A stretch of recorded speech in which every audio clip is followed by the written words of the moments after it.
GNT show is intended for mature audiences. Parental discussion is advice. Live long and prosper, bitches. Star Trek, The Final Frontier. These are the voyages of the GNT show. Our continuing mission, to explore Star Trek storytelling, to seek out new worlds and interesting characters, to boldly go where no show has gone before. Naomi Wildman. I was setting it up. Oh. Welcome to the GNT show, where obviously we have no script. Yeah, let's just get this puppy started. As always, the beautiful, the lovely, the high-booted, short-skirted, big-breasted Terry Lynn. That would be me. Admiral Shaw. She's badass. It's Ceridium. Good morning. It's Sunday on the GNT show. You know the worst part of this morning? It's not the getting up early. It's the fact they're making me wear clothes to do the show. It's time for Coffee Clutch. Strap on your helmets, boys and girls. It's gonna get rough. Oh, it's going to be one of those mornings. Let me put on my seatbelt, my helmet with the little blinky light on top. For safety. When we decided we were going to do the GNT show, Man. one of the things we said was no standards. GNT show does not go on the air because we're ready. It goes on the air because it's 9 o'clock on Sunday morning. Mike could have snapped by then and killed us both. Pain sticks for Mike, evidently. We have our production meetings on the air. Well, it's the best way to get you to adhere to things. Yeah, you've now set an expectation. That's the thing about the GNT show is we set no expectations.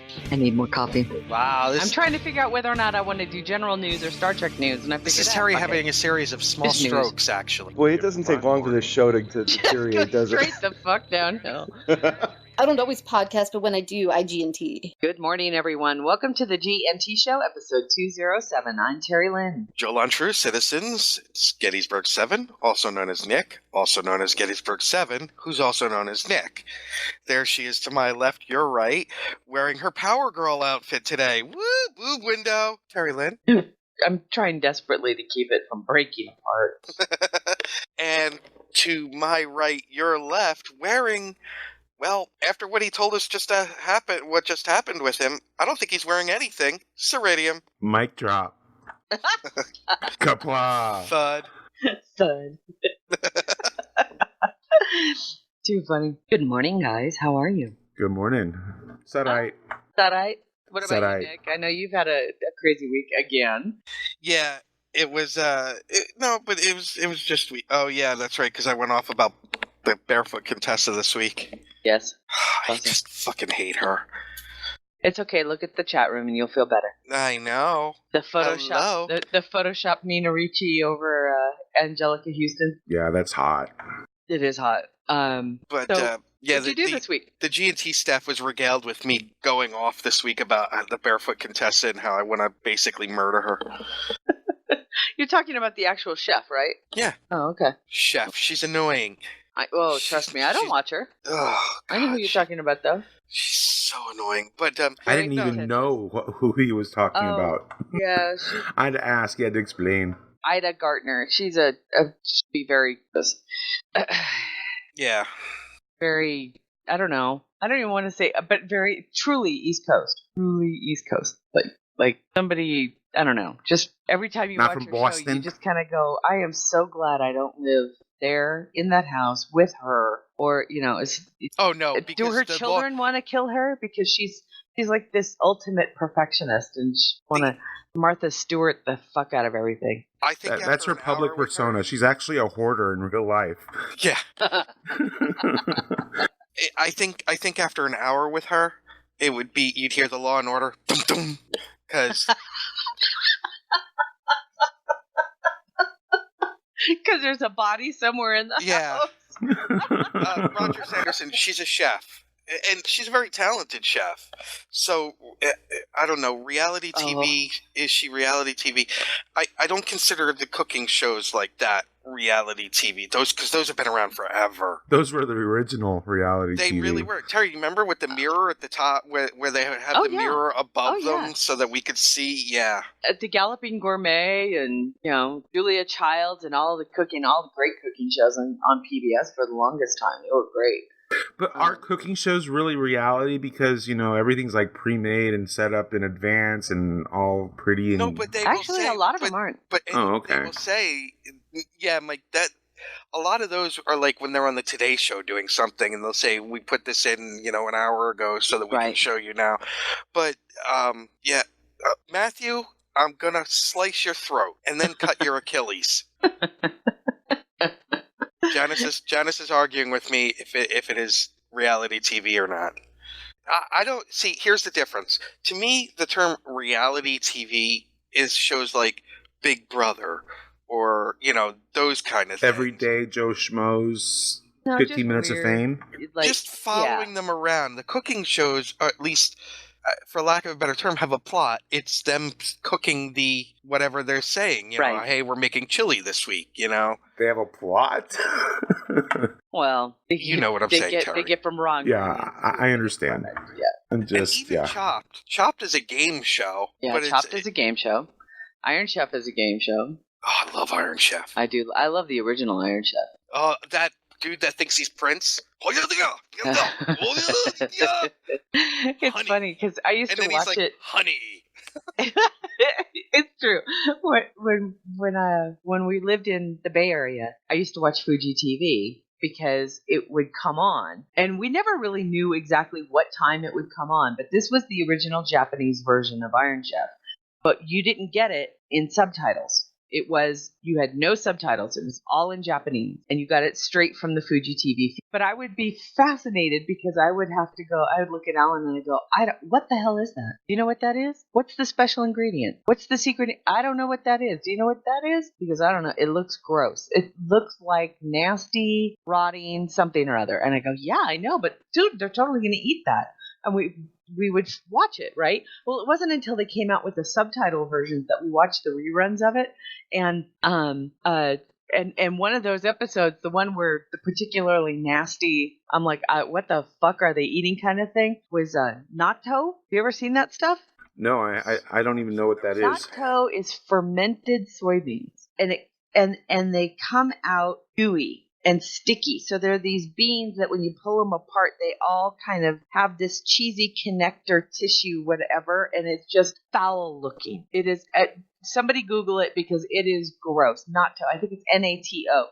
It is Matthew Anderson's already on it. Don't even foul. worry. It is so foul, and I couldn't believe that they were actually eating it. And I was just looking at Alan, and I would go, "Oh my god! Remember this episode when it was in Japanese?" And we thought, "No, I'm not sure what that is." It's fermented soybeans, you said. So they're like getting drunk while they eat the crap too. I don't know. I'm just saying. When I talked to my brother who lived in Japan a couple of times, he said that natto for him was probably one of the most disgusting things ever on the planet. Because I don't know, watching anime. Have you ever seen the anime sequences they do of food, where the Japanese have this amazing love affair with food? It's great, and the anime is Japanese are awesome. They just make me smile. I've been there 3 times, and I just love the country, the people, and 2 of the 3 times I was up in Sapporo, in the north. Oh yeah. And it's so wonderful. Yeah. I love it up there. I really do. That's it. Thank you, Matthew Anderson. That's not so. It looks like it. You know what that looks like? It looks like marshmallow treats that aren't finished yet. No, that looks like after a night of drinking lots of vodka. Oh, that's so foul. It is so and your foul. teaching your toilet a lesson. I was trying to figure out. Trying to teach your toilet a lesson. Oh, what about you, Mikey? What did you do this week? Let's see. I played a lot of I played on my mobile quite a bit apparently. Oh, yeah. Let's see. I've played Trexels. Still collecting resources on that for the final push towards the end of the game. I've also played quite a bit of the Wrath of Gems. That one is fun, but it's annoying. All the crashes are annoying, and I think what's happening on my specific device is all of the load screens is where it's causing the trouble. It's just using up way too many device. Uh-huh. It's using too many resources, and by the time I get like maybe 4 or 5 load screens in, there's just nothing left. It just freezes, and so at that point, just turn it off and try again. So it's that bit is annoying, but it's a fun little game. The story is kind of interesting, but again, because of the crashing, I have to kind of sort of. It's kind of difficult to get the whole story, get the whole story all at once. So I don't know, but I'm enjoying the game. Cool. Well, we have a little bit of Star Trek to get to it. Sure. Let's start off with some general news.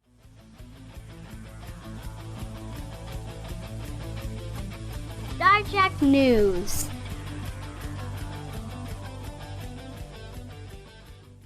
We've been kind of, I don't want to say, we've been remiss. That's a better word. We've been a little remiss in not covering Larry Nemechek's new project, Portal 47. You can access it at www.portal47.net, N-E-T. And it's kind of a new, I don't want to say pay for play, but it's a subscription-based access area where Larry's opening up a lot of data and other information as to the history of Star Trek. He does a 1 hour show every, is it week or month? I think it's once a month. It's once a month from what I understand. And there's a guest. Usually he invites someone involved with Star Trek to come and talk and for Q&A and stuff. So that's kind of interesting. Right. There's going to be a live meetup and drink and munchies at Vegas Trek just for the group. And if it's where he even says you and I we're at a local con. This is a live annual Portal 47 meetup, drink and munchies at Vegas Trek, Comic Con San Diego, or a local con near you where I am a guest, even if it's two of us. A 20% discount on Trekland tours, which he's going to start doing, sounds like he's going to start doing like individual one-offs where he'll do like a day out and they'll just go to one or two sites that were Star Trek film locations, and it looks like you get to choose where you want to go, which is very cool. It's an access to a closed community on Facebook, 1 week advance access to all new guest video chats and updated posts. So it's very cool. If you guys are interested to keep up on all of the wonderful history and the Trek brainiac that is Larry Nemechek, head over to portal47.net and check it out. Feel better now. I've been meaning to talk about that since the con. Glad we get to lead off with that. Right on. Larry! Mike, what is this about a science fiction and fantasy spelling bee? Okay. Let me grab that link really quick.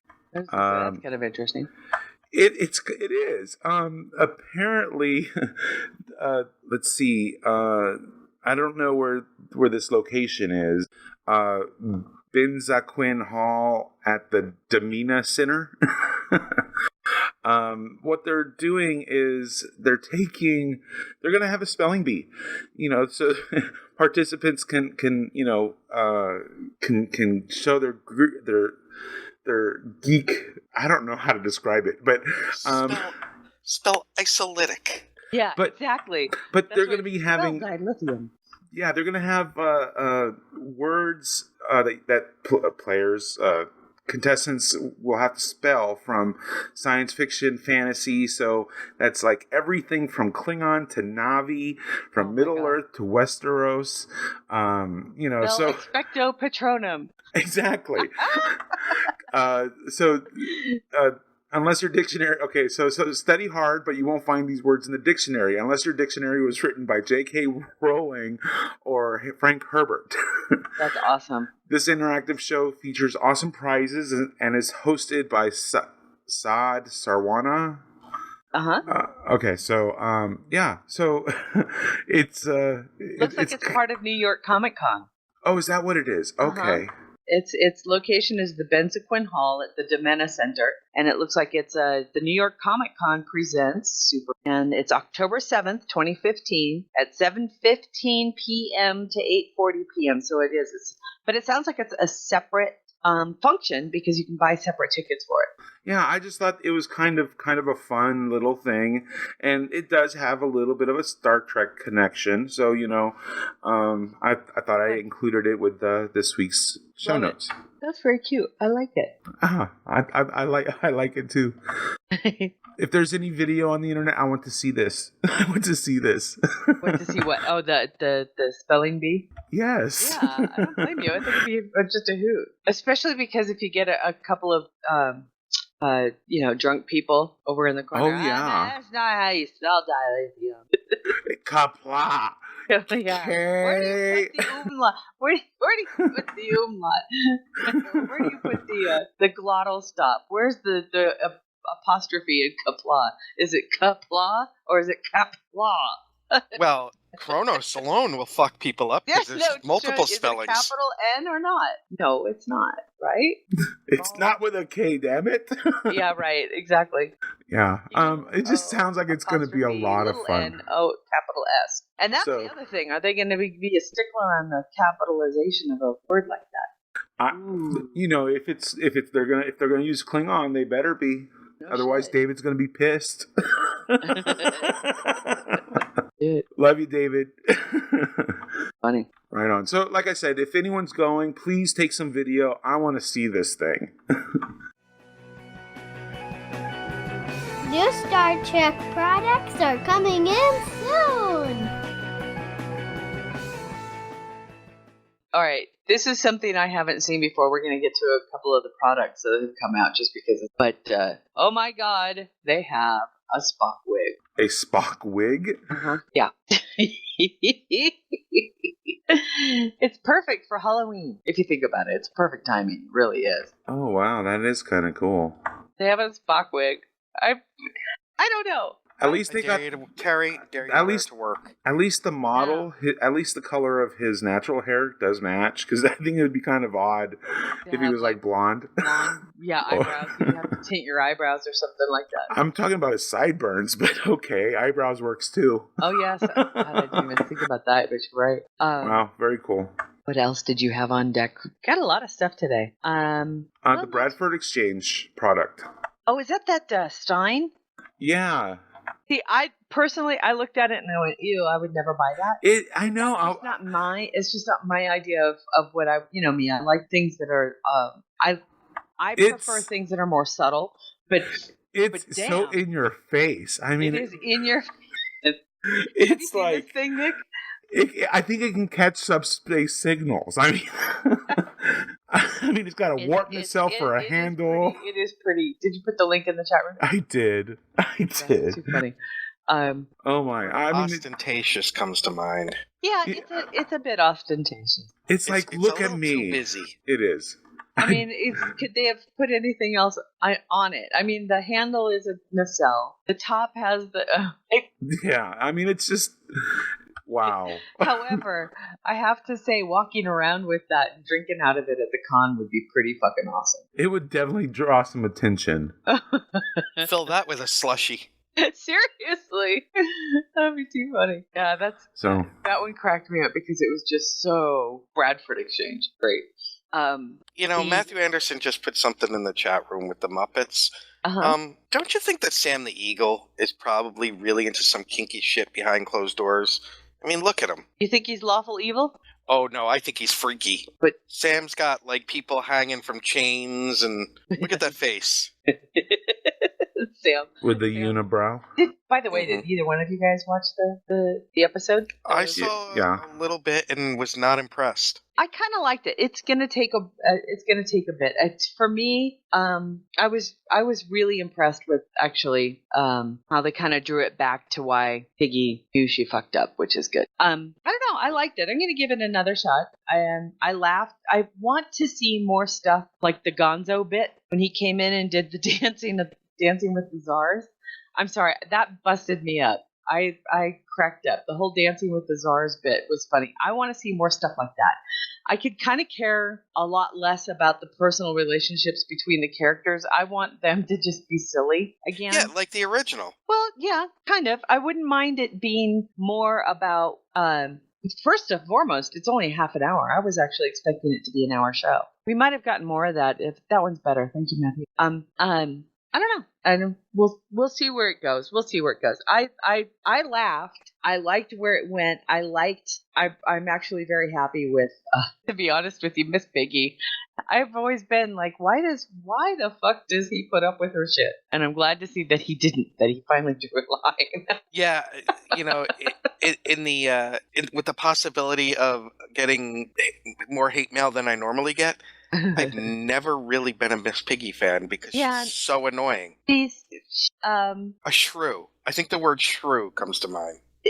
I wouldn't necessarily disagree. I mean, Kermit is so sweet, and he's so, and he's so tolerant, and he's so patient, and she's so overbearing. Although you can make me laugh just by showing me a clip of her, and it doesn't matter they're going Mwah! But she is endearing in that way. Yeah. And so I don't know. But what I think is great is that I'm glad that they kind of separated the two of them, because I think now they've got a lot of they have a lot of fodder, because if they just have a lot more fun. Miss Piggy and Kermit are always funnier when their love is unrequited. They're just funnier that way. Would it shock you to know that I've always identified most with Statler and Waldorf? No, it wouldn't surprise me in the least. Would it surprise you if, who's your favorite character, Mike? From the Muppets? Uh-huh. Animal! Yeah, Animal rocks. Oh my god. Well, it's because you guys have the same hair. Of course. Kind of do. I have a couple. I love, Harry, the bomber. Dr. Bunsen Honeydew Beaker. But Alan is a big Beaker fan. Right on. I had at Fort Bragg. I had an NCO who was like 6'6", 6'7", red hair, and looked just like Beaker. Oh my god! We used to call him that to his face. Oh, I had Dr. Bunsen Honeydew. That's like the Marlon Perkins Jim Fowler relationship. Oh, you know what I mean? Yes. Where, like he's sending go do Beaker this, out. Jim. Yeah, go drink in this. The boat. Go drink this, Beaker. I'm going to be over here with the Playboy bunnies that are visiting today. And Jim is the one wrestling the boa constrictor. The anaconda. You had said that you were going to give it a few more episodes, and it's absolutely. kind of interesting this week. That reminded me of the article that I came across, and I don't have the link for. Netflix had put out some information, some data about how long it takes people to get hooked on a show, if they're going to get hooked, if they're going to like it or not. Right. And the average was around 6 episodes. I thought that was kind of interesting. But and it surprised them too. Yeah, but even it Netflix was said they thought it was 2 or 3. Well, and it's not. It's the best case scenario. The best case scenario was 2. Right. And but the majority of them were coming in around 6 episodes in before people were really either they were hooked or they hated the show. I thought that was interesting. And that's pretty deep, because now it's like 13 episodes. So now it's 6 and you're done in some cases. That's halfway through a season. Right, that's halfway through a season. And I found that to be very interesting because of, that whole, they cancel it after 3. Yeah. I mean, after 3. They need to at least give it a shot. Based on this information, you have to at least give it 6. And here's the thing. Those numbers have to be kind of taken with a grain of salt as well, because these are people who, this is a poll out of Netflix. True. Which are people who are burning through the episodes. Yeah, they're watching it. It's a lot different when you have a week to cool down. Episodes. Exactly, to cool down. So it takes, in my opinion, it takes even longer than 6 episodes. Personally, I think that there's a lot of people who wait to see if it's going to get picked up for season 2. Well, and go ahead.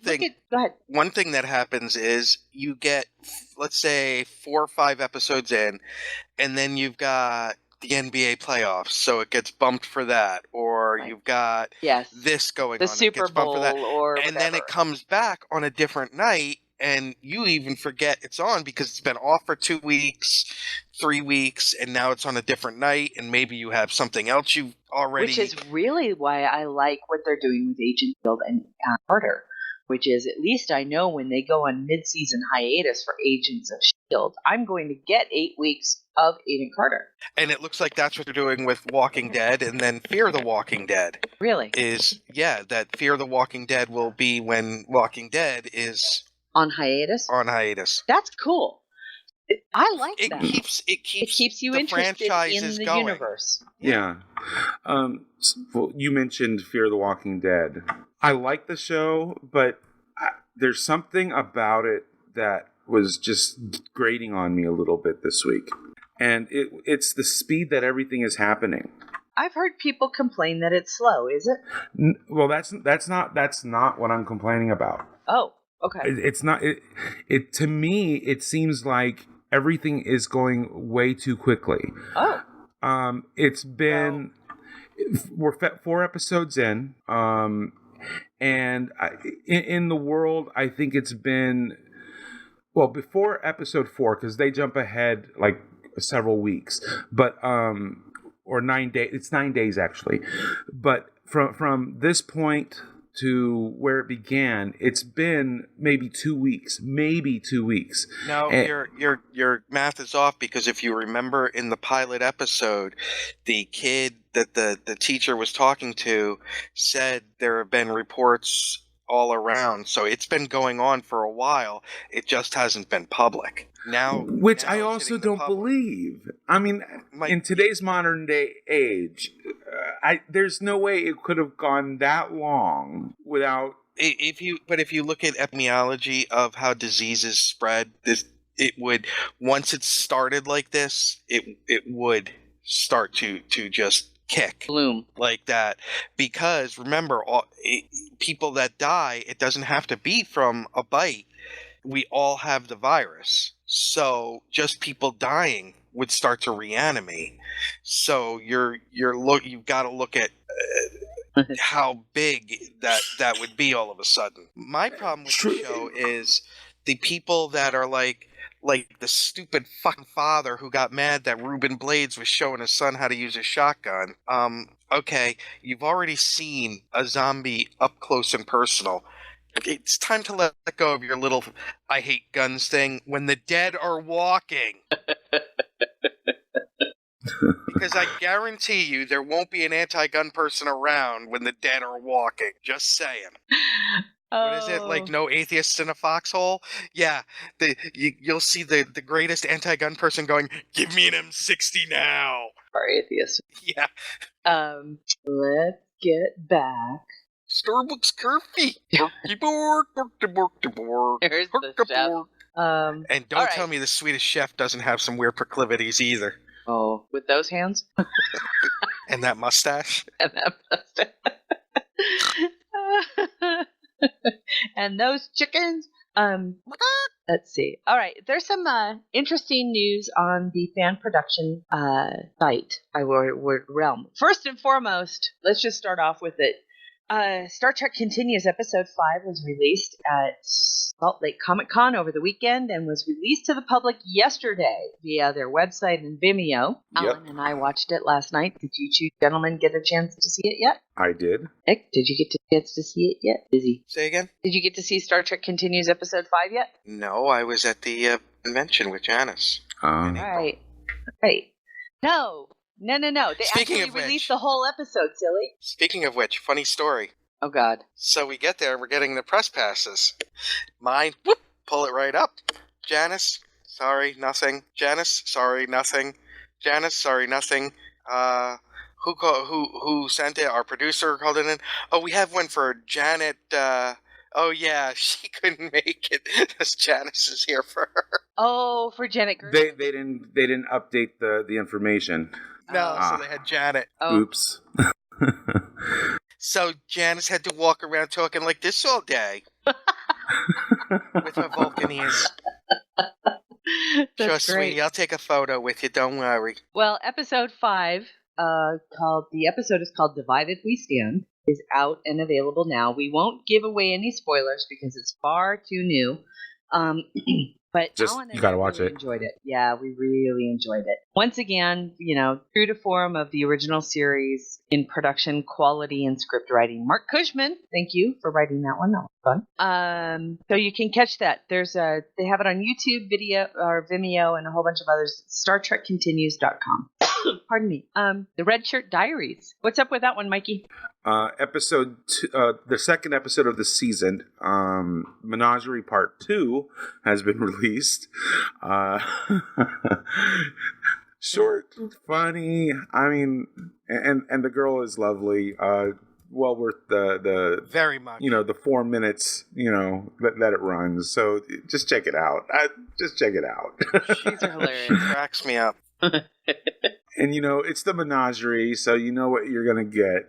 And it's like one red shirt's perspective of all of those events. And it's like... And just think, there weren't even red shirts then. No, there weren't. Not in the menagerie. Well, the cage. Cage was too. What is this one, Mikey? This is new Marina Sirtis and Michael Dorn's new gig, right? Yeah. It's a medical show. With interns trying to...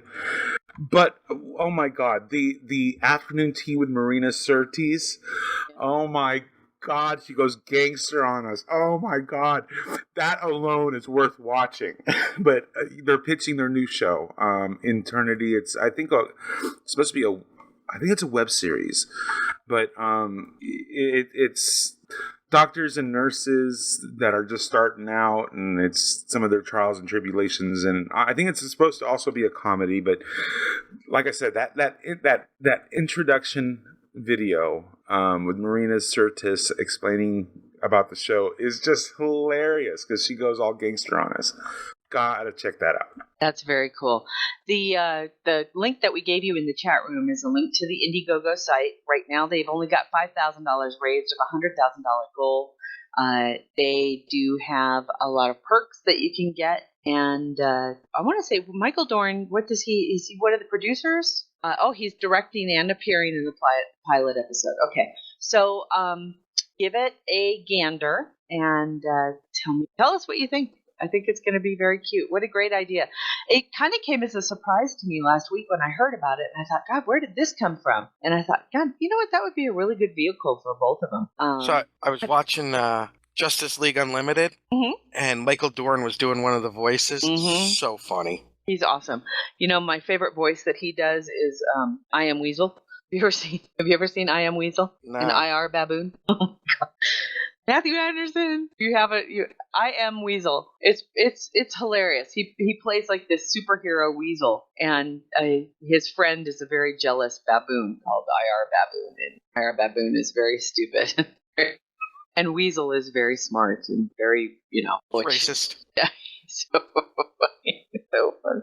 Why would he be racist? He's a fucking make the baboon stupid.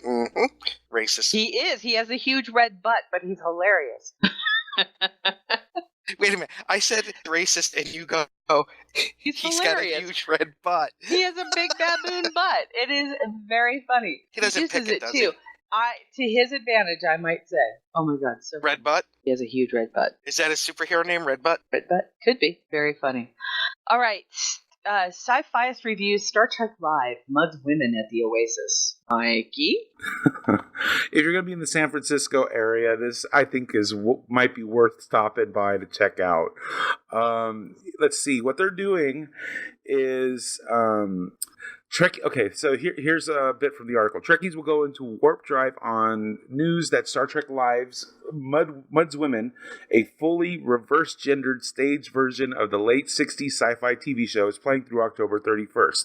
Oh my God. In San Francisco. In San Francisco. At what theater? The Oasis.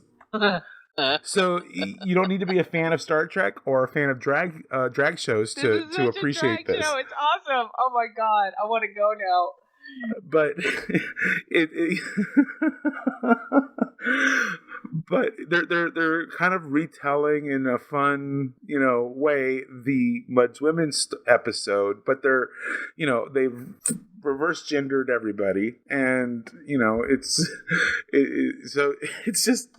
It just seems like it would be so much fun to check out.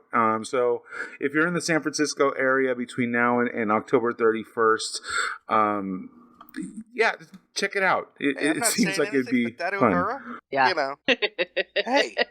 Hey. Hey, girl. Oh, too funny. Love that. That's a really fun night out. I think I think it would be fun to see. So if you're in the area, check it out. Do we have any, well, we had news last week on Renegades. If you guys missed it, there's some great news on Renegades. That is Terry Farrell and Michael Westmore have joined the production. Mm-hmm. It's going to be pretty fucking amazing. And pretty much addresses the main criticism that Renegades had. And you know what? It was a fair criticism, I think. That was just mine, considering it's still an unofficial production, but to be able to have a professional and an award-winning makeup guy come in to help them with the makeup and then... Well, to at least supervise and then having... And things will improve. I think that's going to be really cool. Yeah. But do we have any news on Axanar this week? Anything? I haven't seen much, but I suspect at this point they're probably gearing up for production at this point. Well, I know that Robert Meyer Burnett, the director, has been posting a lot of pictures of the set building in the studios that they have, the areas of productions. Really amazing, beautiful work that they're creating. I also think I saw what was the early stages of a transporter room as well. Maybe that was what I was seeing. It was a round functional building. It looked really cool. Yeah, the version I had seen that you saw the transporter pads themselves. So it was. Okay, I didn't see that, so I don't know. Maybe I was looking at something. Well, nonetheless, they're like I said, I think they're at this point they're busy, gearing up for their production. So building sets, making makeup if there's going to be any, which I suspect we'll probably see it, maybe an Andorian or something. Definitely Vulcans. Yeah, definitely. So who knows? I also wanted to make sure that Fan Productions doesn't just include video, everybody, and there are some great audio dramas out there. There's also some really great fan fiction out there. We don't want to limit ourselves to just the video productions. You can always follow through and get some great fan fiction by going to the forums of our favorite sites like Trek BBS still has one, I think. The Omega Sector still has one, which, by the way, the Omega Sector is the forums for TrekCore.com, which is, God, are they getting some great stuff? Aren't they getting some great stuff? TrekCore makes me jealous. I love them. I just love them. Right on. Janet, she always posts on our site. Jan posts her stuff on multiple locations, but especially the G&T Show forums. And also Ad Astra fanfic.net. It's or is it .com? I don't remember. Ad Astra is a great Star Trek fan fiction site for those who want to read their fate. I like their site because search by fan fiction, by show, by character, by extended or even alternate universes. It's really fun. All right, let's get to some movie news. Star Trek movie news.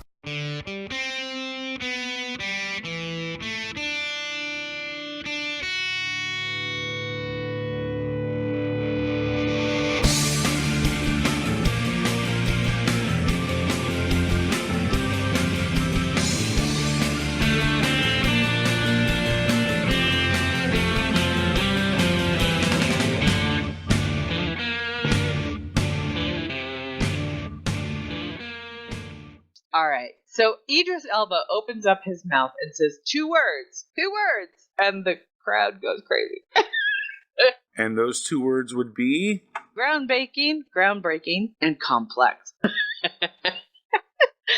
laugh. This one makes me laugh. It's like, okay, he says, you've never seen me play a character like this. All right. And then he says that his character is groundbreaking and complex. And everybody goes apeshit. Comic book review, I mean, there isn't an entertainment that didn't cover this. I think IO9 did. I think EW did.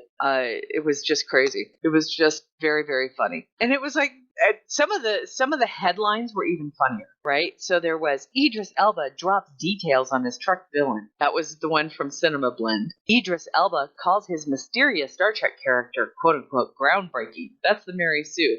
That's probably the most.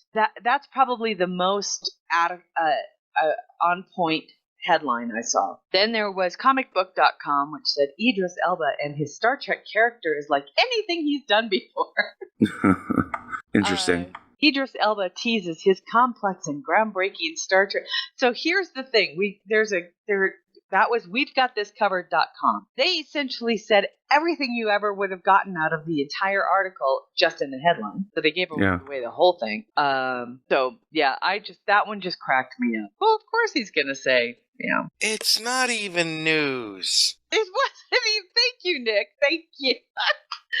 So trust us, we're not covering this as Star Trek news. We're covering this as just opinion on the crazy that the movie always does.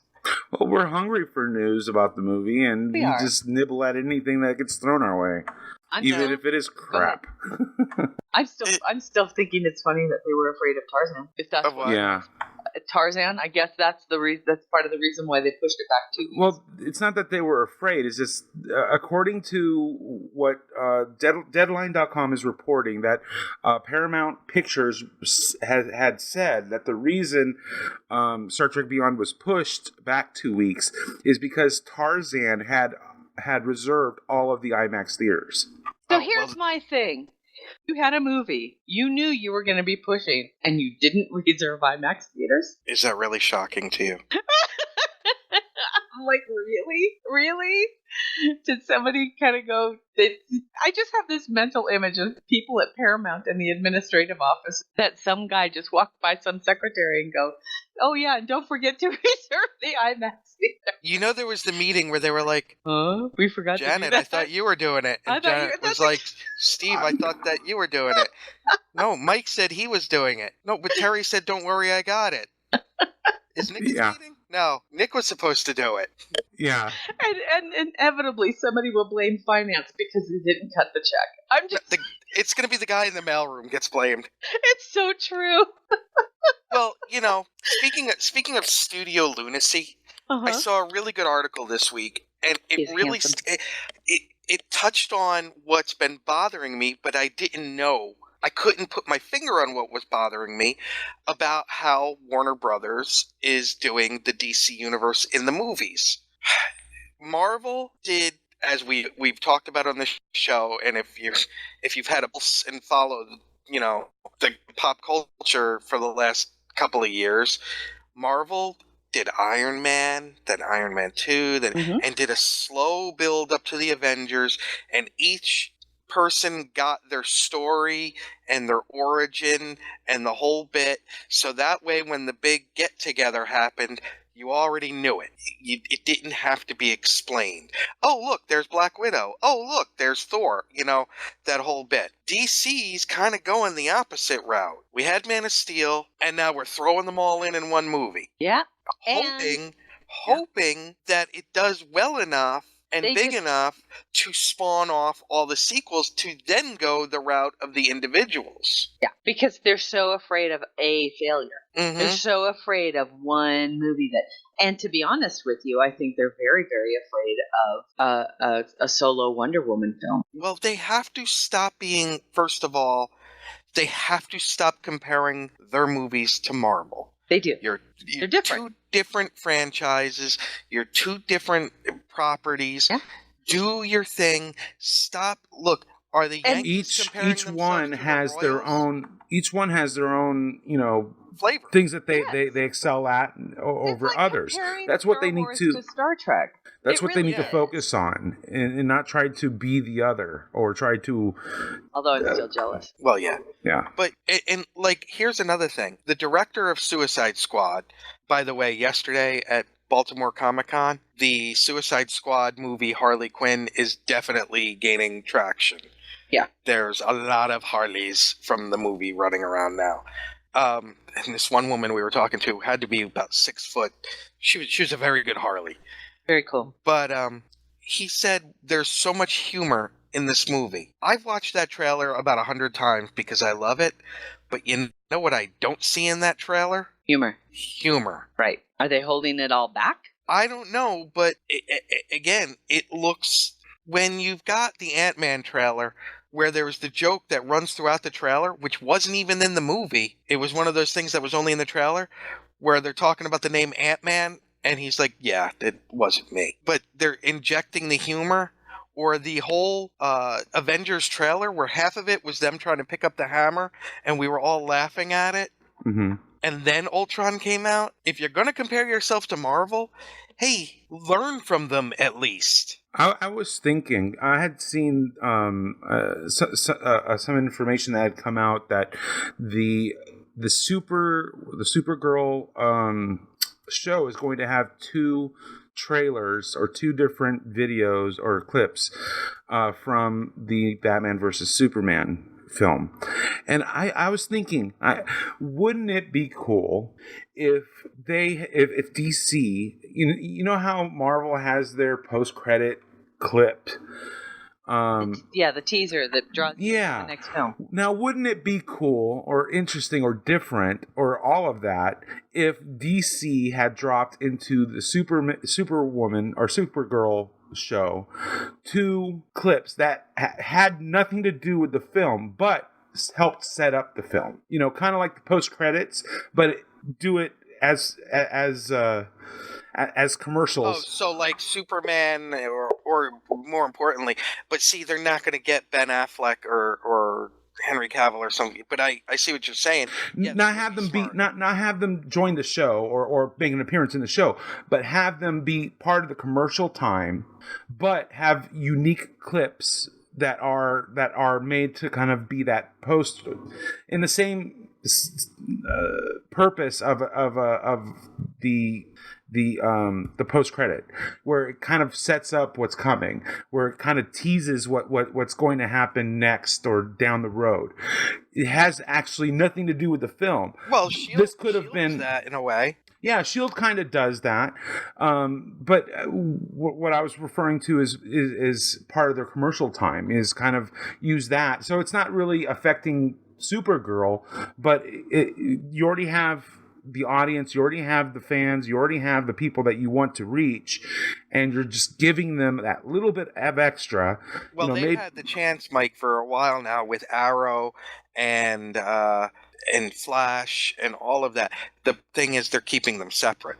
Right, they are. Marvel Agents of S.H.I.E.L.D. is still connected. DC's not doing that. DC is keeping TV and movies separate. They're not the same universe. At least that's my understanding. Yeah, mine too.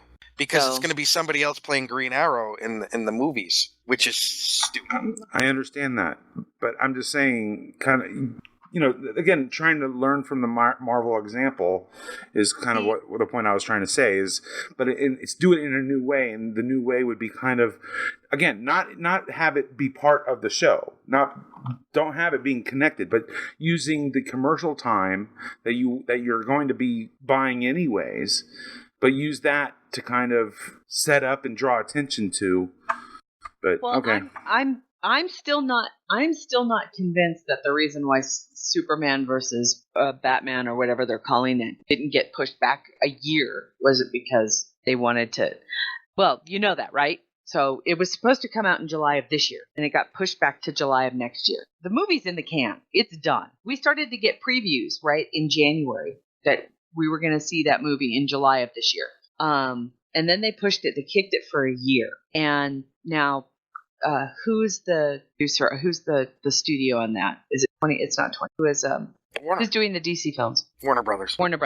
So Warner Brothers is having a really, really, really bad year. Yeah. Really bad year. Not as bad as Fox with Fantastic Four. So instead of, and here's the thing, is that I can't quite wrap my head around it, but the excuse is they put the film back a year, so they would put it into a more successful year and they'll just take their losses this year, instead of trying to make this year a success. So wait a minute, they're putting it into 2016. it was pushed back against Star Wars, Star Trek, Civil War, Suicide Squad. Yeah, thank you. I'm not convinced that's the reason why I'm doing it. I'm sorry. I think most shareholders would like to see a salve on a wound and say, okay, at least our losses won't be so bad this year if we put a successful movie in. When is it coming out now? July of next year? Okay, and then Suicide Squad is August. Well, if they were smart, they would have had Batman versus Superman like in March, and then do like Marvel and 4 or 5 months later. Movies in March. It's Memorial Day weekend. Everything opens, right? So it's the last weekend of May. Memorial Day's not till May, yeah. And so then do it in April because the Marvel movies have come out in April. And we've got now everybody's afraid of Tarzan, so maybe that's the thing, is they had to push it back because somebody else reserved the IMAX theater. Because if they're doing it July then August, I just have this image of some secretary reserving all the IMAX theaters, going, "Aha, we'll show them." Pre-reserves for movies that don't exist yet. If they're doing it for July and then August, they're shooting themselves in the foot because they're going to have themselves competing against themselves. Well, and they're seeing it as icing on a cake as opposed to making cake this year. And that's really what it was. So I'm confused. I was confused because I thought to myself, what happened to that movie? Wasn't it supposed to come out this year? And I did a little research on it, and sure enough, they had bumped it. They had bumped it back by a year. And I was very surprised by that because I thought with all the pre-movie hype with Gal Gadot and everybody else talking about the Wonder Woman, and I don't know. I'm wondering whether or not there wasn't another. Maybe timing wise, maybe they had a how they put movies in front of the studio. The test audiences. I'm wondering if there wasn't a holy shit, what the fuck is this thing? I don't know. Everybody's denying it. The studio heads are saying no, we loved it, and I'm thinking, then why did you put it back a year? It just didn't make sense to me. I don't know. One thing I'm not even concerned about, honestly, and I fucking hate saying this. Huh? I'm not concerned about how JJ is going to do with Star Wars. No, I'm serious. I will be shocked if that movie doesn't make $1 billion opening week. Yeah. Opening week, it's going to make $1 billion. It's gross. I can't wait to see it. I'm so excited. I know people who are like... Oh, there it is, Terry. March 25th. Is when so it's it is coming out in March. So, well, that makes more sense, March and then August. Okay. That makes a ton more sense to do that. Okay. To start every 6 months. I just knew they pushed it back by like a year. I was like, wow. And the excuse was from Warner Brothers that they wanted to have the profit on next year's books. They're assuming they're going to make a profit. Well, that can be said. If they're so confident in the profit that a movie's going to make, that means that the viewing by the studio execs went very well, which everybody is saying. The studio execs are going, nope, the movie's awesome. Can't wait to get it out there. I'm thinking, yeah, you can because you just pushed it back by a year. So I don't know. To me, financially, it's just kind of weird. As a shareholder, if you're going to have a losing year, don't you want to have somebody put the Band-Aid on that loss? I'm sorry. As a shareholder, I'm like, get the fucking movie out there and keep me from losing money. Correct me if I'm wrong. Was it Empire Strikes Back or Return of the Jedi? Still, according to the studio, has not made a profit, but yet they're counting on the profit from this thing? Well, I'm just saying. I know.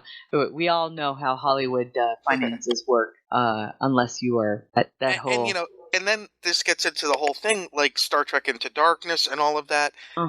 Then there's the whole thing of what's a flop and what is not. Because you've got movies that are considered to be huge bombs, but when you take in the international market, they've done exceedingly well. A la Star Trek. Yeah. It did not do well in the American market, but boy, did it do well in international. It really did. That's where it made its profit. Star Trek 2009 made its profit in the international. Yeah. And still, the best comment ever about Into Darkness was that was the fans' Kobayashi Maru. It's the no-wins. Oh, too funny. Let's talk a little bit. Oh, we do have some book news. We do have some book news. Book news. Book news.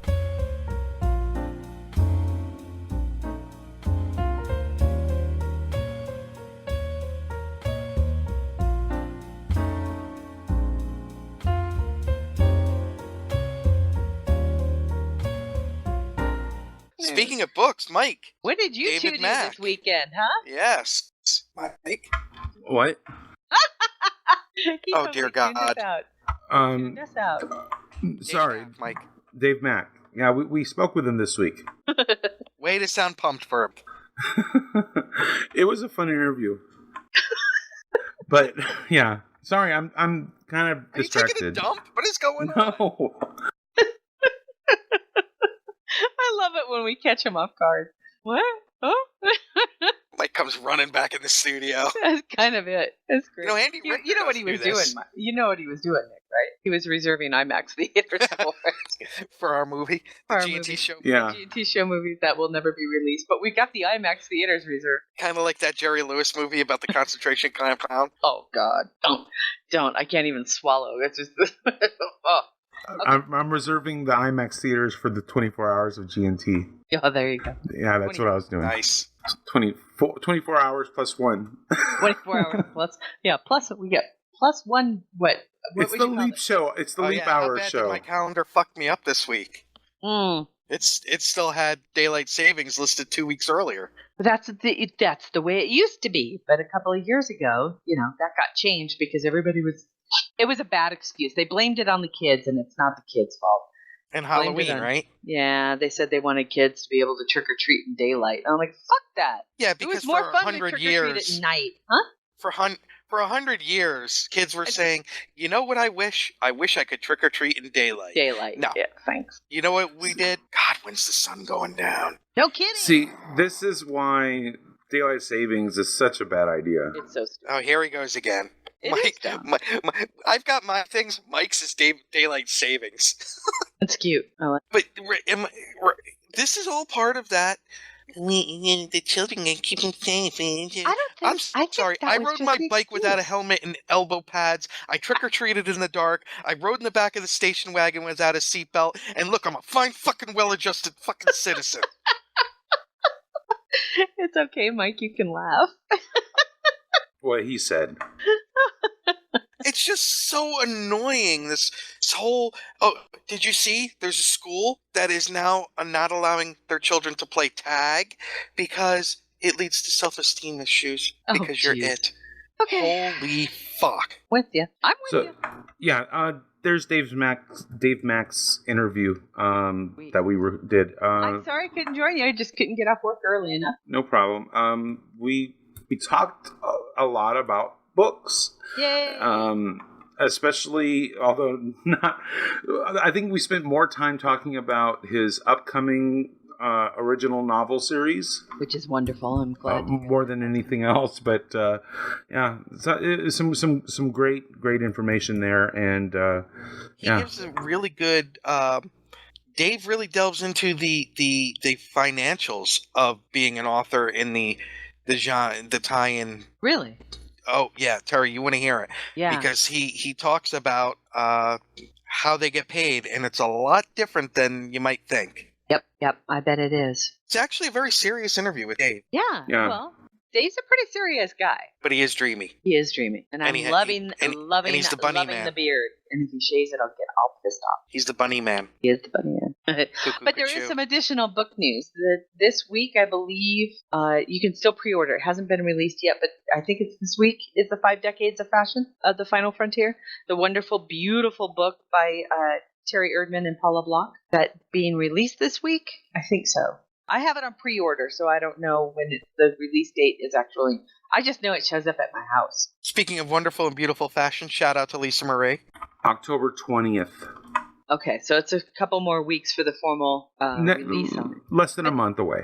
They're getting some really good press on it. And again, people, check it out. We have a link in the show notes that will be to the pre-order that you can get to, or the article behind the book.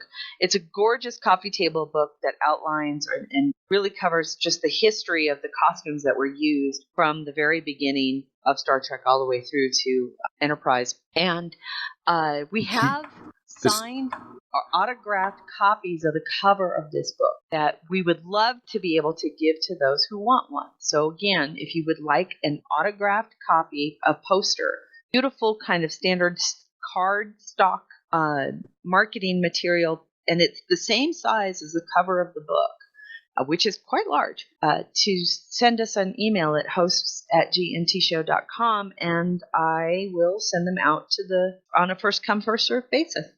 The StarTrekArt.com article has an interview with Paula and Terry, and we love them. They're wonderful people, but I have to say I'm going to read a little bit of this article because I think it's just hilarious. We were just sitting there, planning what to do with our glorious leisure time. Head to the multiplex to see some early Oscar contenders, drive to the coast, sleep, when a jarring jangle from the landline interrupted our thoughts. Answer it. No, you answer it. I answered it last time. It's probably a robot from a foreign country. You answer it. It could be your brother. Paula reluctantly picked it up on what was likely the last ring and discovered that it was not a robot. It was a familiar voice. What are you guys doing for the next few months? It asked. I love them. They're so great. They're awesome, and they're wonderful writers because it's not just the nonfiction stuff they do, you guys. They do fiction as well for Star Trek, and they have a wonderful style. So pick it up. It's a beautiful book. And it's so well researched, and I'm just so excited for it. And it was just so touching at the convention when we were interviewing them, how cute. In love they still are. So and in if love. you listen to the interview, we talk about it at the end, and that became a running theme when we would interview couples together. And then Doug Drexler and his lovely wife, who she's definitely in charge in that marriage. I love her. We go to rap. She finally says to him, "We're done." She pats him on the hand too. We're done. Yeah, we're done. We will all be talking with Terry and Paula for our 24 hours of G&T. They've already confirmed. Awesome. Sweet. And Larry has said, and Mark Cushman has said. We're getting a lot of great guests. It's going to be fun. Dayton, I think, will be dropping in from time to time to torture us. I think I need to get a porta potty or something. We need to get his Duke of Lordships, the great Earl of Awesome. I don't think that he was able. He's unavailable. Yeah, we tried to get him, and unfortunately, his. Then we'll have to get Una because she's also unavailable. It's Halloween. They have kids, dude. Oh, just stop it. You missed the meeting last time. That's why Halloween. Yes, because I had to get on the road for a 9-hour drive. So I hope you can make it to the meeting today after the show because we need to talk. He already said he can't. Oh, I missed that because Janice will be leaving. Right. Oh, yeah. There is. You know what we should do? I'll talk to you after there is some game. Let's talk about gaming. You know that the functionality of that uniform in the chat room. Oh. It just seems like that would lead to some rashes. Which uniform? The one in red. You know, she falls down, there's going to be a rash. Well, the functionality of any uniform that doesn't cover your knees, that's probably my biggest point about why we would never wear mini skirts. You're crawling around on a Jeffries tube, man, that's going to hurt your fucking knees. Well, there's a whole thing with crawling around the Jeffries tube. In that time, why would you... send in a Exacomp. That's what they're there for. I know. Yeah, I don't know who this Andorian is. I've seen her in a lot of different shoots. I'd like to know who she is because she's pretty awesome. Very cute. That makeup is... I mean, there's not a... It's so well done. Are we done? Yes, ma'am. Let's talk about some of the games that are coming out. I want to play Star Trek Online. Engineering here. Warp engines are online. Course laid in, Captain. Engage. Your ship. Warning. Ship is under attack. Your crew. Move out. Your destiny.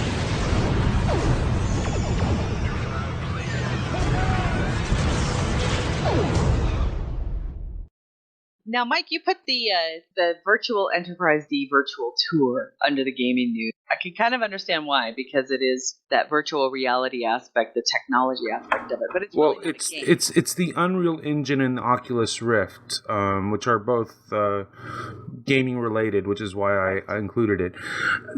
We don't know what they're going to do with it now that they've created it. I mean, it could we could see it in a game sometime in the future. But I mean, right now it's just a virtual tour, but it's wow, the detail. I mean, it's just amazing. Yeah, I have to say, I am looking forward to the day that we can do MMOs with virtual reality. All right, that'd be awesome. Yes, because people are already not spending. Well, you know what? People might not spend 7 hours at a time playing it because they'll get exhausted. They'll talk about a workout, right? Can you imagine just running around like a planet surface in Star Trek Online with virtual reality and running on? Have you seen those pads, right? Where it's got the I don't know, it's like a skirt or a hoop that you're in, and it allows you to run with the virtual reality on it. Have you seen that thing? Yes. Okay. So imagine doing that, running around with your team, trying to take out a bunch of Cardassians. Talk about a workout. 30 Why's it minutes gotta of be that, 40 Cardassians? minutes of that, that'd be fucking awesome. I'm sorry. I would lose so much weight. I would lose so much weight. It'd be so cool. Now, Nick, you were saying, I'm sorry. Why's it got to be Cardassians? Well, that was the first thing that came to my mind that I knew I could say without being, because I was going to go into Lotro and call them orcs, but then I thought, no, I should keep it Star Trek related. And not the least of which is they are coming out with the new Cardassian arc, Star Trek Online. That When is that hitting? Because I went into it the other day and with the next season. Yeah, the next season. Oh, okay. I thought they were doing it before. Okay, my bad. Yeah, it's coming out with season 11. And from what I understand, they're releasing them all at once. Okay, that was my bad then. I misunderstood. I thought that was going to be coming out like now as kind of a filler before the season 11. Nope, right now it's still midnight. Yeah, I know. Yeah, I got the third piece in the... Well, that's because they want you people with 187 alts to be able to... No, I had to run it. I've only run it 3 times, and I ran them all 3 times on Beth, but I ran it once a week so I could get the... oh, I forgot all about that. The set, yeah. So I got her that Iconian set for her ship, which I was watching Law and Order, and I thought of Beth. Oh, talk later. Oh, just not Beth, Cassidy. Oh, okay, cool. Oh, geez, here we go in the chat room. I want a Cardassian faction. Here they go. That's the one. Thank you, Matthew Anderson. That's it. Have you seen this thing, Nick? Yeah. Oh shit, I want that. I do. I hopefully want that.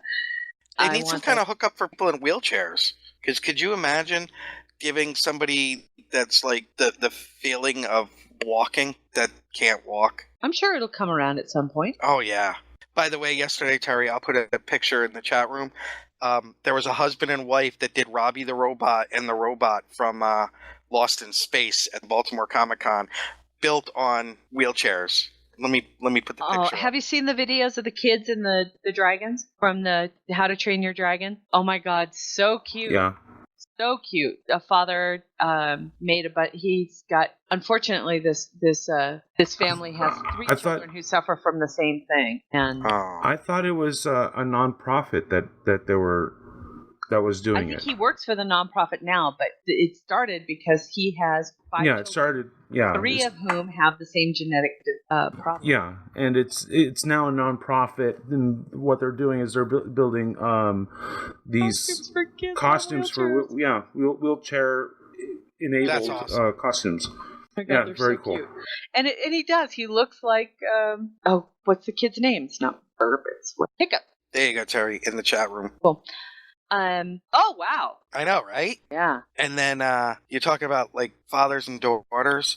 This father walked by and he was Deathstroke. I can't even describe it. Let me. Wow. Well, so we were talking about the Cardassian revamp in Star Trek Online, which comes out, was season 11. We saw the first story of the next arc, written by Jesse Hynek, posted on Star Trek Online's the next. Did you see that, Mikey? Yeah. Okay. Did you see it? I didn't finish reading it, but the first story, at least the first portion of it, deals with some of the problems that they're having with the new ship. Yeah, which is very cute. It was really well done. Very well done by Jesse. Congratulations on that one. But it goes on and kind of sets up what's coming next, yeah. or is it just about the ship? It's a transition. Because although I lost interest in it because to me it just seemed like it was just all about the ship, and I wasn't really. I don't play Stowe for the ships. Yeah. Especially Federation ones. Yeah. I know you're a Klingon. So for me, I started reading it, saw that the direction it was going in, and although I love Jesse's writing, and I really, but I just Federation starships, These starships have toilets. That is not. I'm not saying anything negative or derogatory about Jesse's writing. I love his work. I love his writing. The topic I just couldn't care for. But if it goes on into more, something else later on, I'll pick it up and continue. There is. Oh, okay. There is a new thing with Star Trek Online that I'm hoping, Michael, you can help expound on. Is the new Starfleet Media Core? I was confused by this. What is it?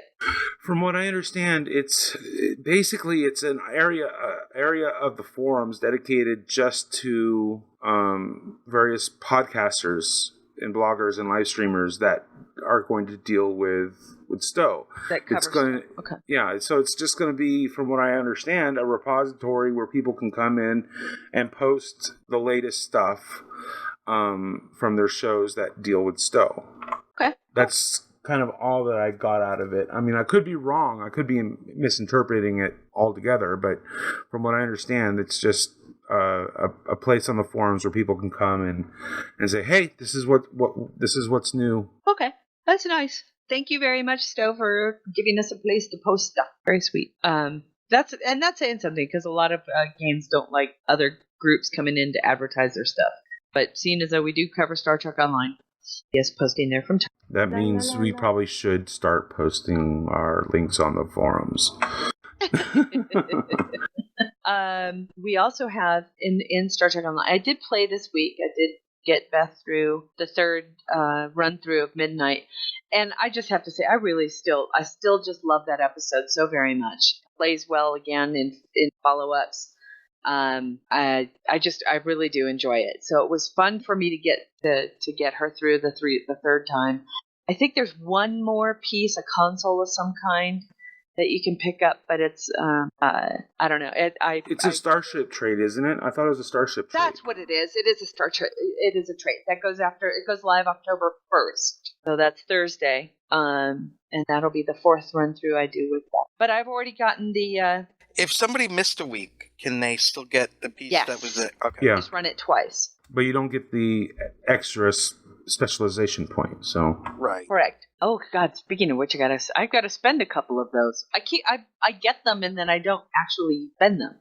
Give them to me then. Yeah, I wish I could. No, I actually don't. I really like them. I'm going to keep them because I have to finish Beth's pilot specialization. Nick, what did you decide to do with your character? Did you decide to go intelligence on, or no? Because I had already gone command and pilot. So okay. Yeah. So you're gonna finish one I wish I could change the command over to intelligence, though. You can start just spending points in intelligence. And you can set it as your primary. Hold on a second. I heard a giggle back there. What did you say? What did you say? I didn't say anything. What did you said something about intelligence? No, I just laughed. Hi, Janice.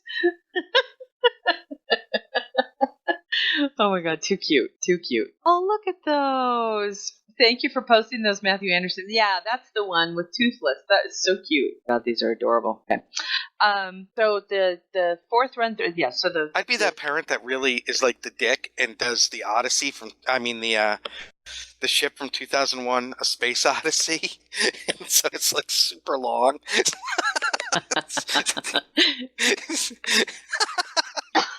Yeah, you are a dick. That's what I love about you. All right. What other game news do we have, Mikey? Couple things from Timelines. Yeah. I have a gaming related thing. So after you talk about Timelines, and the Gems one, aren't you playing the Gems one, Mike, or whatever? Yeah, the Wrath of Gems. The Wrath of Gems. There you go. Gems. Disruptor Beam has announced that yesterday's Enterprise, Tasha Yar. So they're calling her Warship Yar, but the Tasha Yar from yesterday's Enterprise, the Enterprise C episode, will be making an appearance in the game, so that's cool. I think she's one of my favorite Yars. Also, their StarTrek.com, they had an interview with the executive producer of Timelines, Rich Gallup. So if you would like to learn more about Timelines, check out the interview with Rich. And yeah, some cool stuff there. Very cool. Speaking of yesterday's Enterprise, real quick, back in book news, there is a new book out by Eric Stillwell, the wonderful gentleman we get to interview a couple of years ago at Star Trek Las Vegas, who wrote yesterday's Enterprise. He has a book out called The Making of Yesterday's Enterprise. You can buy it at Amazon, or I don't know where else he may have it up for sale. But it's a great book that goes into the actual, almost minute-by-minute detail of how the episode was created. And let me tell you, it doesn't start the way you think it's going to. That yesterday's Enterprise started off with such a different premise. It's not even funny. It all came about because of Sarek and Denise Crosby. So give it a read. I picked it up. I have it in my possession now. It's about 100 pages of great narrative by Eric, and then he's included the entire teleplay in the back. Awesome. So it ends up being almost 200 pages long. It's great. Okay, so back to Timelines. I was finished with Timelines. Ooh. Now, a quick gaming thing. There's nothing bad we can say about the Lego games, correct? Oh, the console Lego games? No. Yeah. I love them. Lego Dimensions is coming out this week. I'm getting mine on Monday. Lego what? Lego Dimensions. What is Lego Dimensions? It is mashup Lego everything. What they're doing is they've introduced a new villain, and they're jumping Lego worlds. There's going to be Lego Ghostbusters, Lego Doctor Who, Lego Back to the Future. All of these are like levels within Lego Dimensions. These happen to be add-on levels, but again, it's all of these characters, all of these vehicles, all of these levels from a variety of different franchises, all wrapped up in one place. It comes out this week. I'm getting mine on Monday. I'm so excited. Yeah, well, I'm excited. And that's a great example. Okay, so nothing bad to say about the Lego games, right? Except this. What? Hey Lego, why you no let us play co-op? Why we have to be in the same base to play? So, like, an example of what I mean is... no, actually, that's not true. There are some games that do allow you to play co-op. The Batman ones don't. Marvel Avengers, the Marvel one doesn't. So, yeah, and that's what I'm talking about. Here's my reasoning on that. I think that's more IP control than it is Lego. I think that with DC and Marvel, Star Wars allows you to do co-op mode, and because of the boys, we have to turn that feature off, which gets a little bit annoying. But there are some versions that do. I just wanted to throw that out there. Sorry. So that might be more of a, like I said, that might be more of a decision by the license holder. I don't know. Why would the license holder not want people from across the country to be able to play with each other? Because they'll want to make the money off. So Disney Interactive, because Disney Interactive is going to have an interactive Marvel, and if you want to play Marvel Interactive, you're going to pay Disney. I bought Marvel Superheroes and Janice, so we already own it. We can't just play it. We both had to buy it, so. I don't understand. It actually it that we have to have it plugged in to the console to play is one less person buying it. So she would have to come over, or I would have to go over there. I'm not talking about buying the game. I'm talking about buying. I mean, because there's always going to be that ability. I'm just saying. I don't know. I think that there's probably some kind of a. Or they didn't want to pay the IP holder. Here's the thing, right? We all understand that Lego is not easiest company to work with. Hey, JVC. to deal with on their licensee. They make a shit ton of money off of other people's IP, and I don't know what the take back is for the license holder, how much that license actually sells for, and what Lego decides to do with that IP, and then they make the profit off of it. So and there's a lot of profit in Lego, right? Lego is its own thing, but when Lego is working with another universe per se, or another company that owns the look of Star Wars, owns the look of Marvel characters, owns the look of DC characters, that Lego's the one really making the money off of that. I'm sure that there's probably some kind of a necessarily want to create interactive, internet-based kind of world where you've got a whole nother realm of license. I'm sure that that's part of it. I mean, like Mike said, that there's probably they came to some agreement on the interactive or the multiplayer functions on. Actually, what I think it is they're not going to invest in the servers to maintain it unless they know that a particular game or franchise is successful. With Star Wars, I don't think the co-op feature came out as part of the game until the latest revision, when they combined essentially all two games, the two games dealing with the first trilogy and the second trilogy. After they did that, that's when I think they added in the co-op as an additional feature, because what they already knew at that point that the game already had was a huge success. And here's the thing: who owns the servers? Is it Lego or? I think it's Lego that has to maintain them. And can you for Xbox Live. No. That's the thing: is who owns it? Xbox Live, Microsoft. So they're the service, but the servers are actually run by the individual game manufacturers, or developers. That's the thing? Is it the developers? Is it there? I don't know. If somebody knows that and has that's an interesting question. That would be a great interesting because if question. I'm playing World of Tanks on Xbox Live, because that's a co-op you're playing on World of Tanks servers. You're just playing the portal to those servers happen to be Microsoft. Because you can play with people who are playing with PS, right? Oh yeah, Minecraft is owned by Microsoft. Yeah, good point. I'm sorry, what was that, Terry? I was going to say, because you're not limited to just playing with other people on Microsoft, are you? No, you're playing with anyone that's able to log into those servers. So just like from somebody who has the PlayStation version. Just like Neverwinter on Xbox Live, on the Xbox One, you're playing on Neverwinter servers. Yeah. Okay. You're just playing through the Microsoft. Yeah, that's interesting. That's interesting. The Microsoft's door. Yeah, I bet you that has a lot to do with it. That's I bet it. The Microsoft client is I guess a better way to describe it. That's really all the Xbox is. It's just a built-in client for whatever game that you happen to be playing. The same thing. I'm pretty sure. Yeah. Now it's different if you're running local. Playing the game local, but the servers. I'm playing mine by myself. I'm just playing it off of what I have saved, or what I Again, I think yeah. But when Janice and I are playing Minecraft together, you're playing on there is that online component. Right. So I'm sure that has a lot to do with it. I'm sure that has most of everything. Why it depends on who wants to pay for the service. Don't you drop that in there? Okay. Uh-oh. Is that Casey?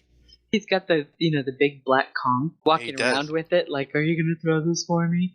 But he was holding it over Chloe's dish, which is empty. And he has this tendency of dropping the Kong in the dish, and it makes this horrendous noise. And then she barks at him. No, she's down the hall in Alan's office. Oh, of course. She's with Daddy. Daddy, yeah. She loves her daddy.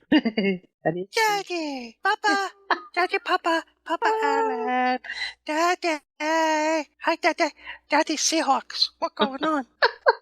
By the way, he does have a day off today, and he will be watching the game. Who are they playing today? Because they need a win. Giant, huh? No, Giants played on Thursday. Oh, you're right. Oh, yeah. Who are they playing? They're playing somebody weird. I don't know. Jets? So New York would be weird. Oh, the Jets are playing the Eagles in London. You think there's a way we could get... Okay, we'll talk after that. Geez, you would think there's a way on the computer to look up who they're playing. My brain went in a completely different direction. This is like the Nemetschek equation all over again in the car. Well played. Well played. You are correct. Let's see. We talked about Idris. We talked about any other gaming news. Mike, you've been playing I did get to watch Brand Flake's Twitch live stream game the other night. It was really fun. He was playing Hearthstone first, which is the new World of Warcraft. I don't want to call it new. It's been around for a year or so. Game, the trade. It's like Magic the Gathering. Oh, yeah. But for World of Warcraft. I was watching. I think it was Stacy Rebecca play that. I had no clue what the hell was going on. I had no clue what's going on either. So if anybody, because it looks like it would be really fun to play on a tablet. So if anybody has a good primer because I can tell you right now, the tutorial is shit. Especially for somebody clueless like me as to how any of that works. It's definitely a tutorial for people who are used to card games. And since I've never played one before, it would be really interesting if somebody's got a link to a really great primer. I would like to see... Terry, Google something like Hearthstone walkthrough or something like that. I think usually the gaming sites like GameFAQs or something will have good stuff on that. Because that one was really kind of... Because I'm not going to lie, I was playing Marvel Superheroes Lego and could not figure out how to do something, and I finally gave in, which I hate doing. I know, I hate cheating, but... Well, I don't consider it cheating when I had no clue that there was even this thing that I had to do.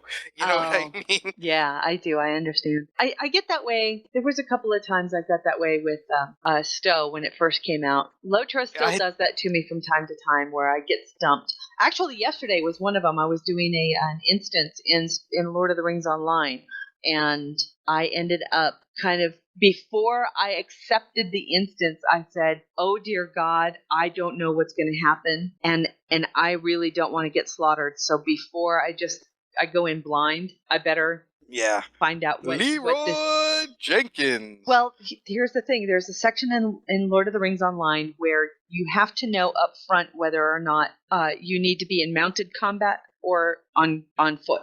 Mounted. Well, you do combat on the back of a horse, and it's crazy. Mount. Yes, and you have to protect this herd of horses, and I had no idea how I was supposed to be able to do that. It was very crazy. So I did that. I looked it up in the wiki and watched the walkthrough first. Well, I had to do. There was a couple of times in Arkham City where I had to look something up because no matter what I did, I just couldn't figure it out. Yeah. And then it was like, because I had to go 3 blocks to the left and push this button, which I would have had no idea if I hadn't looked it up. I just love that. Hey, Terry, speaking of Leroy Jenkins. Oh, yes. Look in the chat room. Most offensive meme ever. Oh, God. Really? Oh, dude. That is offensive. But you're laughing. What was it? What's the rule in South Park? When does shit become funny? And they say 10 years. Yeah. All right, Mike, are you there, son? Yes. Oh, good. Okay, I'm sorry. I've been so quiet. I wanted to make sure that you knew that you weren't forgotten. That's good information. No, it's I good. did not know that about the servers, Mike. Yeah, no problem. That's very interesting. Which might explain why some games like Minecraft, we were having some difficulty for a while. Yeah, it's because the servers themselves were having difficulties. It was so laggy. Yeah. Well, I noticed this week that I didn't have any trouble getting into Star Trek Online, so I'm assuming Mr. Pissy Pants, Mr. Poopy Pants. They probably blocked him. Oh, good. They finally hunted him down, found a way to block him. That'd be cool. At least for now, whatever new account. Yeah. Whatever means he's using to do the attack, they've temporarily stopped it. Is great. Though, yay! Congratulations, Cryptic, for at least hopefully keeping that guy off of his mini soapbox. Whatever. I don't get that's what bothers me the most about some trolls is because they get upset when they're no longer allowed to cheat. I just don't get it. Terry, it's the age of entitlement. Oh my God. I mean, yeah. Seriously. I just don't whatever. I know. I'm not getting all of my astrals. Whatever. Okay. I'm That laughing is at- awesome. I am laughing. Look at the World War One meme that he just put in. Oh. Stick to the plan, chums. Oh my god. The best part of Leroy Jenkins to me after the initial scream and the people that are like, oh god, Leroy, you suck, is the very last thing you hear is him go, at least I got chicken. See, and it's so funny is my brain hears that at least I'm not chicken. No, it's, at least I've got chicken. That's so funny. Because that's where he had gone when they were like, is Leroy here? He had gone to get some food. and then he came back and was like, all right, let's go. Leroy! Enough talking. Let's just do this. How funny. Mike, what kind of announcements do we have, my dear? We have lots of things going on. Is your the video thing is still happening, or have you put the time limit on that? The karaoke contest. I have not set an actual end date yet, but it's coming. One of these days, I'll just say it's done. So yeah, if you want to get in on this, Have another week at least. Huh? At least, yeah. Okay. It's coming to an end. That much is true. But when the end is, I don't know. So don't waste any time. Send us your videos. Cool. This is the end. Beautiful friend. This is the end. Everybody. My only friend, the end.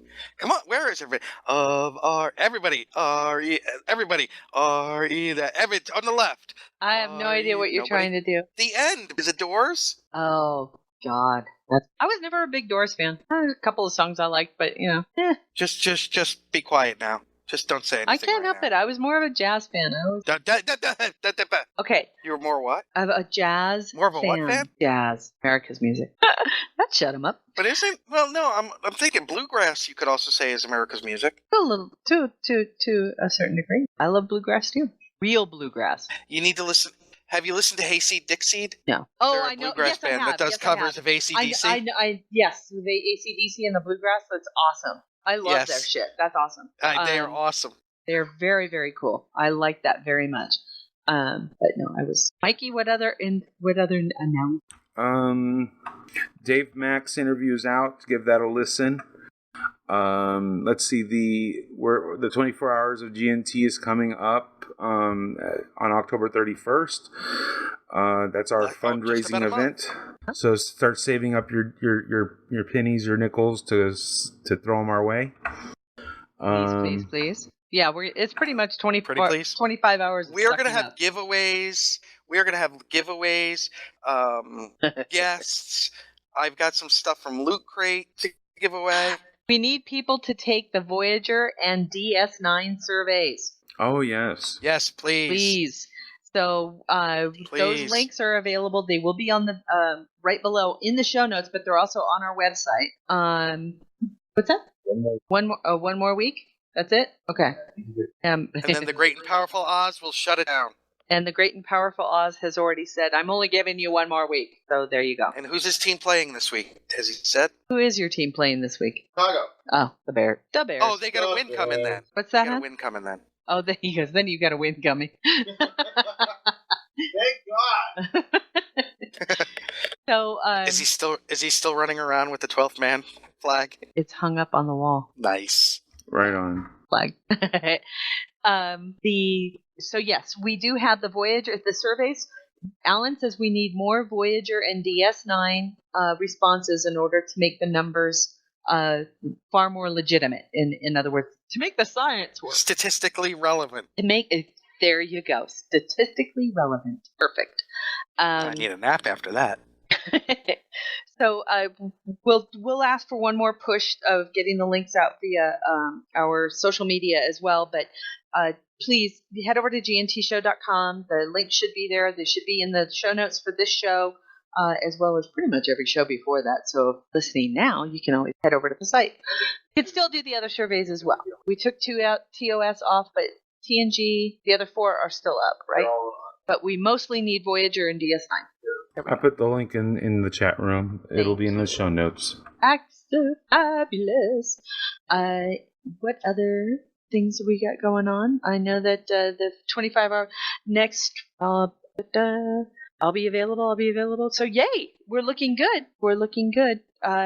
We've already started booking our guests for it. People that have confirmed include Dayton, Paula, and Terry. Oh crap! I need to open up a document. It's Give me a really minute. amazing, you guys. The response, Generations Geek. The support that we received. We haven't confirmed them yet. Scott confirmed with me. Well, then set in with a specific time. Nope. Well, then get. Then he hasn't been confirmed yet. Oh please, he's Scott. Mike's got. We have a schedule here. If you'd attend the staff meeting, would know. You make the drive then. I love you. Al Rivera has been scheduled. James and Kipley have been scheduled. Yeah. And that's saying something because they're at a con that weekend, aren't they? Yeah, they'll be joining us from the convention. From the convention somewhere. They're going to find a quiet place for us. Oh, that's so sweet. That is very, very sweet. I'm really looking forward to this. Mike. Just so everybody knows, Mike and Janet and Steve have busted their asses, quite literally, worked their butts off to get this to a point where we're actually going to be able to do a 25-hour live show and have all sorts of different forms of media from which to speak to people, like Skype and TeamSpeak and other things. So it's a remarkable feat, honest with you, and I can't thank them enough for all of their hard work in getting this kind of a flippant idea to a reality. So thank you. Hopefully we'll be able to raise some decent money for our servers for the next year or two. Can't think of any other announcements per se. I know that we've got anything the convention news. Shall we just start right off the bat with a Las Vegas update? Are we still talking Vegas, right? We are. Talking about Vegas. Yes. You're coming to Vegas, right? Star Trek Las Vegas may take place every August, but on this show. This is where we hang out the rest of the year. Exactly. The crew has been fatigued now from so many months in space, and they need to take a break. The landing party has been down to check out the terrain while the crew gets ready to play. They say there's only plant life living on this lovely rock, but a rodent appears wearing a vest. Real quick, the convention is, as we had kind of feared, the ticket sales went nuts, right? So they overloaded the Creation Entertainment servers when the tickets went on sale for what are now called the Captain's Chair and the Commander's Chair seating, which I believe they listened to our complaint. Well, they're sold out now. So those tickets are now sold out. I'm not sure if another level or two are coming out, if they're going to be doing a preferred or what they called copper, or I don't know if there's another reserved section of seating that it will be coming out or not. Huh? A lieutenant. Who knows? What lieutenant and ensign. They need a lieutenant and ensign level. There we go. And ensign is just stuck to the hallway. I do happen to say I am a little bit afraid of how general ticket sales are going to go, because if their servers overloaded on the reserve seating and people were throwing down $700 a ticket, I am a little bit nervous for the general seating. So please, please, please don't wait for your email. So if you're signed up with Creation Entertainment to be emailed when tickets go on sale, I can tell you that it won't work, because that's what happened with a lot of people who had signed up, notified of the reserve seating sections. They didn't get that email until 2 days after they went on. Ouch. So a lot of those people lost out. That's as bad as not reserving the IMAX. I'll tell you. Or having it reserved out from underneath you. Yeah. I think we've got our show. I think our title is Reserve the IMAX. So, yeah, I was thinking of something along the same lines. It's very cool. It's very, very cool. So pay attention. Just do yourself a favor, get to the website, put it on your favorites list, and refresh it at least once or twice a day to find out when they go on sale. Check now, I'm doing your the same bulletin thing board just twice for the a day. vendors booth. What's that? Check your bulletin board twice a day, soldier. I tell you, just be aware. If you're going to have to jump on those sales, once it goes on sale, you're going to find out from their website faster than you will from an email. That's really odd that it's not scheduled to go out as soon, Well, that has a lot to do with the newsletter software that they use, and it's not just them. It's just the newsletter software in general. Especially when you're dealing with thousands of email addresses, you have to send them out in small batches, or you get flagged as spam. So they could have started 2 days ago, but by the time they got to your name, 2 days have passed. Right. That's a really good point, and I think that has a lot to do with it. So, again, just pay it. It's not like everyone, unless your email happens to be like Aardvark. Yeah. So Zardoz #1 fan, you're fucked. So another great tip is most people found out that the commander's chair and the captain's chair tickets were on sale through the Facebook page, and not even the official one. I'm talking the unofficial Star Trek Las Vegas page. If you are not a member of the unofficial blog or the unofficial Facebook page, do yourself a favor, get over there, ask to be invited, or just join. I'm not sure it's an open group. I think it is. It might be a closed group, but it's an easy invite. Yeah. But Heather runs a really good ship over there. Really, really great page, great information, great sharing of information and photos and connections. And discussion, too. And really great discussions, right. Their trolls are not allowed. Right. There's a tight rein, and they're fair. Mike, you lived through this where they don't allow spam. Yeah, they're well, and I can understand that. It's a place to share Trek information, and while we felt our show was one of those things, they saw it as advertising, and I can see that. So that was cool.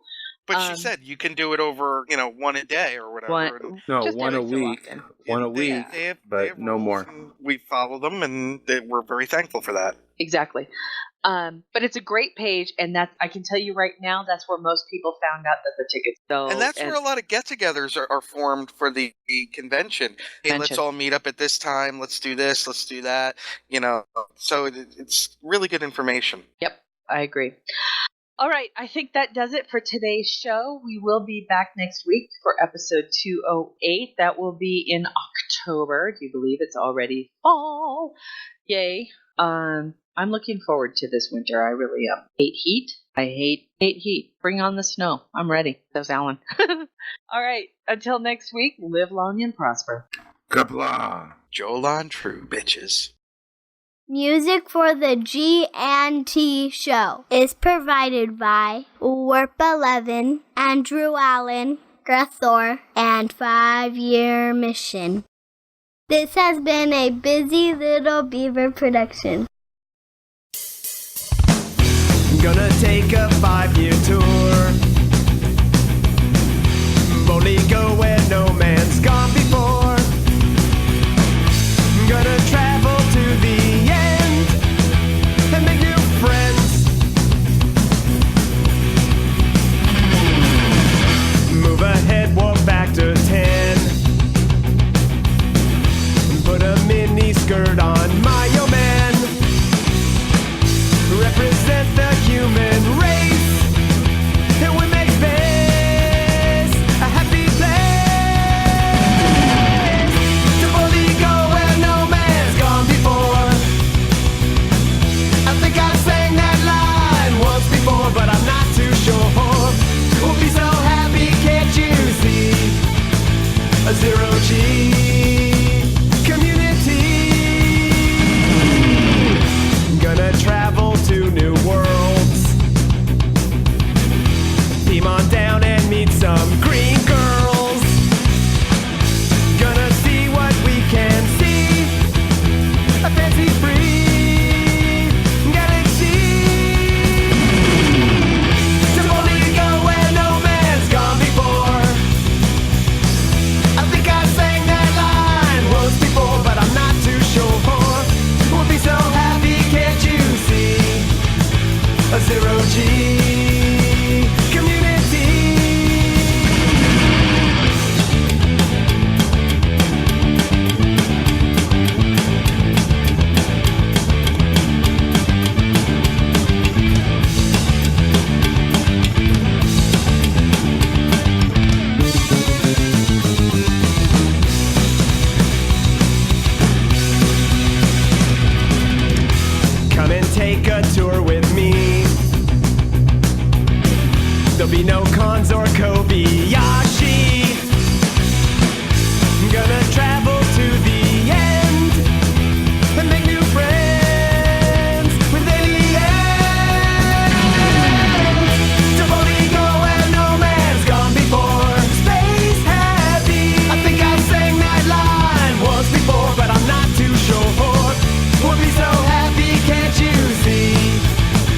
zero G.